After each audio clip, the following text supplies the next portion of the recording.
Čau, jsem Zdeněk Oudes, jsem z Marie B a tohle bych si dal v létě.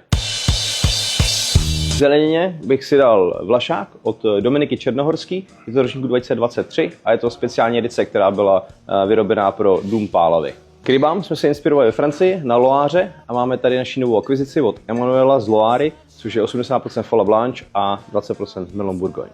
Pro ty, kdo holdují spíš špekáčku, máme dvě varianty. Ty, co preferují hořčici, tak Veltlín od Milana Nestarce z Vespr a s kečupem bych si dal Himmelferden Rosé, což je frankovka od Christiana, čili z Burgenlandu. Pro ty, kdo chtějí seriózní barbecue s nějakým pořádným kusem masa, bychom zavítali do Itálie, Piemont a Bocca a Lozio z vinací Santuario. Primárně nebylo z vulkanického podloží a trocha místního druidy Vespolína. No a k dezertu, pravděpodobně jahody se šláčkou, máme tady malinový cider, který pro nás dělá Utopie, Ivo a Eva Laurinovi. A je to malinový suchý cider, který se dělá jenom jeden sud ročně, pouze pro Marie B a La Degustation.